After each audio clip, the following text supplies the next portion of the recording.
Alfonso felt his heart stop as he saw Blancaflor disappear under the water. His eyes filled with tears as the eagle flapped her wings. Before he knew it, he was standing in the meadow next to the boulder against which he had slept the last 2 nights. There, on top of the boulder, was an extraordinary ring in the shape of a dragon, with 2 emeralds for eyes. He had not admired the ring for very long before he heard the thundering voice. "So you found the ring. Either you are the king of all wizards, or you have been helped by Blancaflor."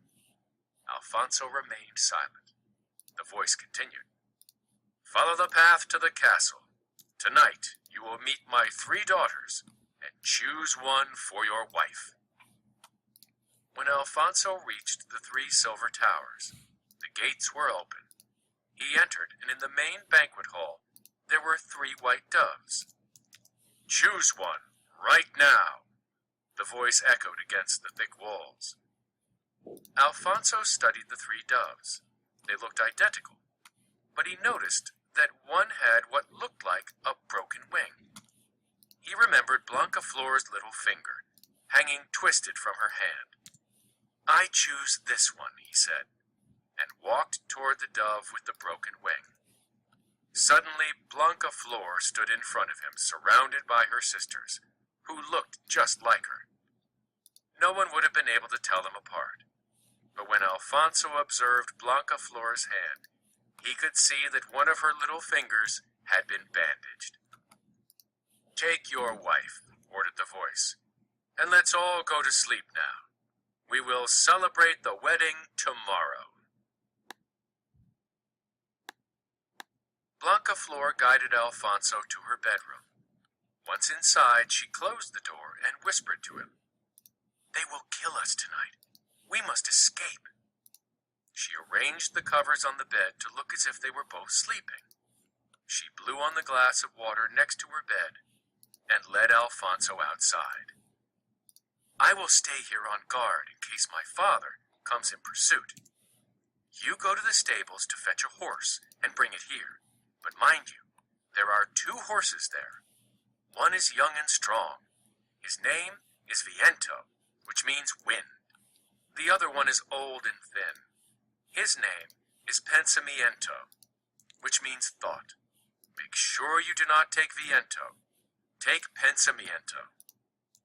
But when Alfonso got to the stable and saw the 2 horses, he thought, "That old skinny horse will never be able to carry us both." And he proceeded to saddle Viento.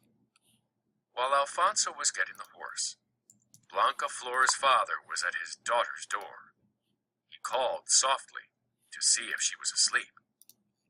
"Blancaflor," and the breath she had left on the water answered, "Yes, father. Do you need me?" After a few minutes he called again, "Blancaflor," and the breath repeated faintly, "Yes, father." But when he called again a 3rd time, the breath only let out a sigh. He stormed into the room and quickly realized that neither Blancaflor nor the prince was there, and so he set out after them. Blancaflor was dismayed when Alfonso came to fetch her riding Viento. But seeing that her father was emerging from the castle, she jumped on the horse behind the prince and urged him to go on. They had galloped across the valley for only a few minutes when they heard Pensamiento carrying her father, catching up with them. "If only we had taken Pensamiento instead of Viento," said Blancaflor. "My father would never have been able to keep up with us." Then she took the comb that held her hair and threw it on the road behind them. The comb turned into a chain of steep mountains that blocked the way and allowed them to gain a little distance. But very soon they heard the sound of Pensamiento's hooves approaching again. Blancaflor took the gold pin that held her shawl and threw it on the road behind them. The gold pin turned into a desert of very hot sand, and that allowed them to gain a little distance. But soon they heard Pensamiento's hooves again. "If only we had taken Pensamiento instead of Viento," said Blancaflor. And she took her blue silk shawl and threw it on the road behind them. The blue silk shawl turned into a large sea with high waves covered with foam.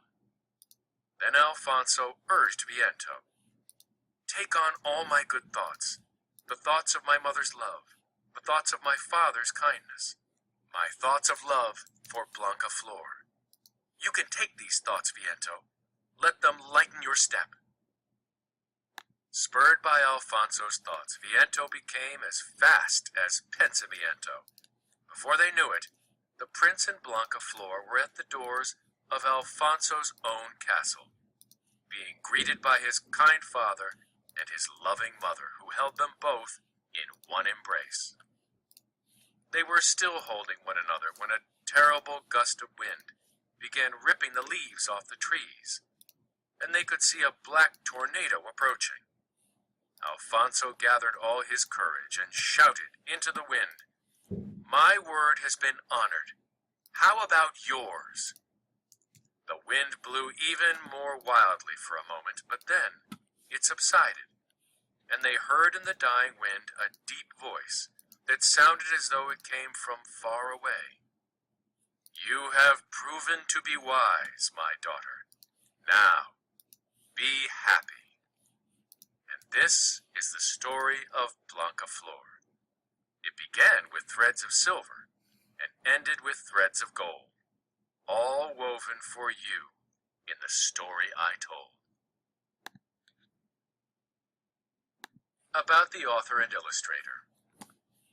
Alma Florida knew that she would be a writer by the time she was in 4th grade. "Most of my stories I told aloud before I ever wrote them down," she says. And it was other people listening and other people being interested that gave me a motivation to write them. Alma Florida grew up in Cuba, but she has also lived in Spain and Peru. Today she makes her home in San Francisco, California.